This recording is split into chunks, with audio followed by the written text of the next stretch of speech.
Chi-Chi's was a popular chain of Mexican-inspired restaurants that was most popular throughout the 1980s and the 1990s. But after years of falling sales, closing restaurants, and overall struggling to maintain their customers, they filed for bankruptcy in 2003 and completely shut down shortly after. Most of those locations were actually bought by Outback Steakhouse for $42 million, who went on to convert them into one of their own restaurants, likely Outback itself, Carrabba's, or Bonefish Grill. Considering Chi-Chi's has been gone for over 20 years now, you'd have to be a little older and likely from the Midwest to have experienced it. In fact, I'm guessing that most of the people watching this better recognize Chi-Chi's as a tortilla chip and salsa brand that you buy at the grocery store, right? And that is because Hormel, the consumer foods company, probably most known for making Spam, made a licensing deal with Chi-Chi's back in 1987 to use the brand on those products, and as it turns out, those products have long outlasted the original restaurant. But for many people who have been there, I think it is safe to say that Chi-Chi's has left a lasting impression. They were known for making fresh tortillas that were used in their famous fajitas, along with other Mexican dishes that you would expect. But most people seem to remember Chi-Chi's for serving deep fried ice cream, margaritas, and of course, its energetic environment. Ice cream. Recently, this is unusual news, there has been a serious effort to bring back the chain. As of October 2025, there is a Chi-Chi's restaurant open for business outside of Minneapolis, potentially the first of many more. I will talk a little bit more about that, but I think that makes this the perfect opportunity to look back and explore what happened to this once popular chain. So in this video, I want to identify what I believe to be 5 of the biggest reasons behind the decline of Chi-Chi's. Starting out with rapid expansion. The first Chi-Chi's was opened in 1976 by Marno McDermott and Max McGee, who was a former NFL player for the Green Bay Packers. They both had experience in the industry and were correct in their assessment that there was an underserved demand for Mexican food in the Minneapolis area. I mean, that is pretty far from Mexico, and there were few others serving it at the time. Reportedly, they decided on the name Chi-Chi's because it was the nickname of McDermott's wife, and it proved to be a catchy enough name for the concept. Sales for that first year totaled around $2 million, which was 5 times their original estimates, and enough to make them believe that it could be successful throughout other parts of the Midwest. To my understanding, in the 1970s, Mexican food was just starting to become popular in select parts of the United States. For example, Taco Bell was expanding successfully throughout the Southwest, but the middle of the country was mostly untouched, so Chi-Chi's felt that pressure to establish themselves in new markets before someone else got there. Being aggressive in that situation, I think, made perfect sense, but most would agree that they went a little overboard with it. Within a decade, they were operating 200 locations, 42 of which were opened in 1985. This 1982 article from the New York Times called it the fastest growing restaurant chain in the country. Most of these new restaurants were on the larger end and located fairly close to each other. They wanted to focus in on certain areas to ensure that they would be the dominant restaurant within that region. Also, because their attempts to open restaurants in the country's largest, most competitive markets, like New York, California, Texas, and Florida, were unsuccessful, they were mostly confined to the center of the country, potentially proving that Chi-Chi's may have never been the most attractive concept, and that people would often pass it up when presented with similar alternatives, leading me right into the next reason behind their decline: competition. There are so many different ways that we can look at this, but I think Taco Bell would be the most obvious one. In 1978, they were bought by Pepsi, who went on to open thousands of locations across the country, including most of the markets where Chi-Chi's was already established. Also, in 1993, I want to mention that Taco Bell acquired a casual dining restaurant similar to Chi-Chi's that was called Chevy's. At the time, the head of Taco Bell said, "We think that the reason resources of Taco Bell will help them grow their business into a national chain. However, they only opened about 20 of them outside of California over the next few years before selling it as part of Pepsi's plan to exit the restaurant industry. But then also in 1993, the first Chipotle opened, who obviously went on to become a national brand as well. I don't want to go through the entire industry, but my point here is that Chi-Chi's extended themselves into a vulnerable position, and a lot of their initial success came from the fact that they were operating in markets with very little competition. Then suddenly, when people of these communities wanted some Mexican food, they were not automatically going to Chi-Chi's, and I would go so far as to theorize that Chi-Chi's was often seen as one of the least attractive options. Leading me into my next reason, Chi-Chi's being perceived as more of a novelty, and I will admit there is a lot of speculation on my end here, but looking back at the old menu items and the commercials, it is hard to take them seriously. One that stands out to me was their $7.25 Cancun dinner special that included 2 big seafood enchiladas stuffed with a blend of snow crab, bay shrimp, and whitefish. I don't know, everything just feels so silly and exaggerated and over the top, filled with lame jingles and wild graphics.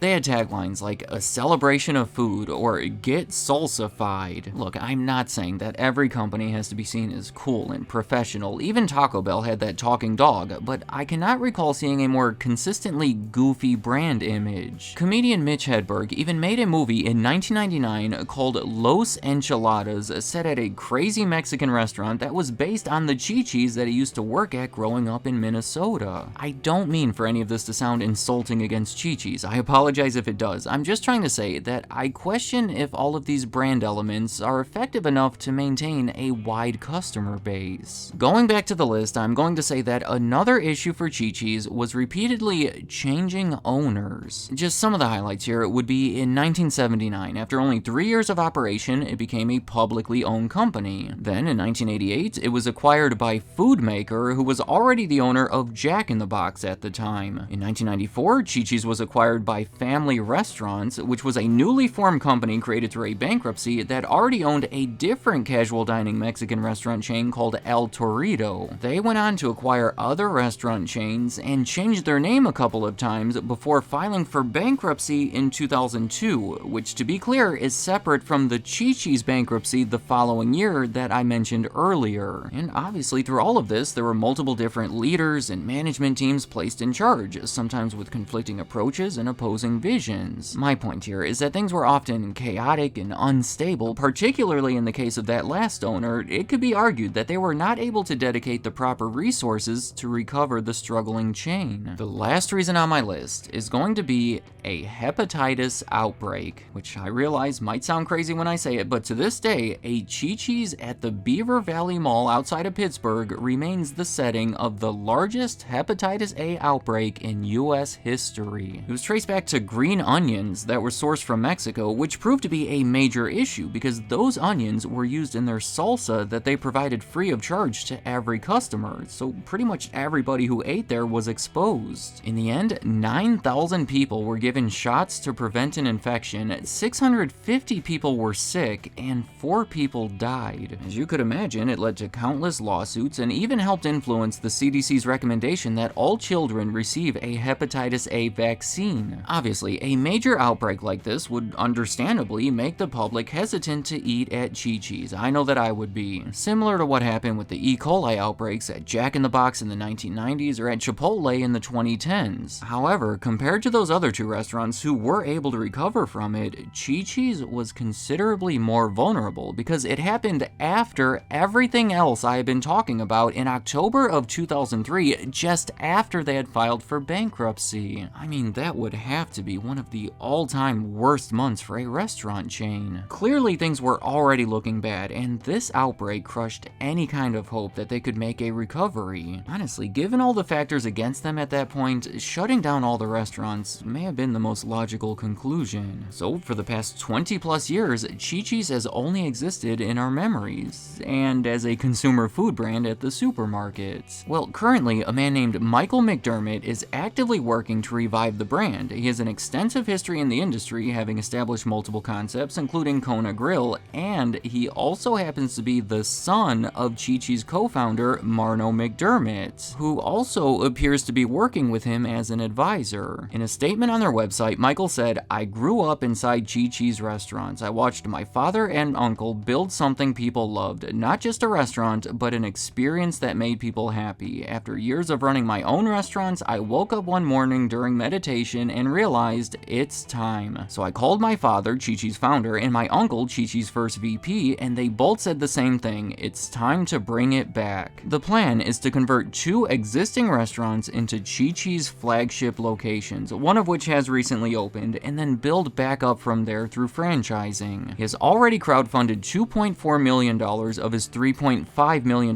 goal, so progress has been made. Honestly, I don't have a lot of faith in a sizable comeback, considering there is so much more that would have to be done, and I don't know if it was ever that strong of a concept. But still, I have to respect that this is a unique situation, as someone with a personal connection is behind the project, and it has a nostalgic factor going for it, considering how quickly it disappeared. So for anybody out there who truly misses this restaurant and the good memories associated with it, you might want to look deeper into this initiative, and maybe even try to make your way over to that Minneapolis location. Let me know in the comments, do you have any memories associated with Chi-Chi's? If you were a regular customer at one point, what kept you coming back, and what do you remember most about your experiences? Also, I think the obvious question here would be, what do you see for the future? Does Chi-Chi's have a realistic chance at returning to their former glory as a major chain of casual dining restaurants, or is it going to be a failed effort? However you feel about Chi-Chi's, you have to admit that it would be a cool story if it ended up coming back in a big way. And finally, do you agree with my reasons behind their decline, or do you think something should be added or subtracted from the list? And any other thoughts you have about Chi-Chi's, leave them in the comments. I'd like to hear what you have to say. The legend lives on. Chi-Chi's, a celebration of food. Thank you for watching.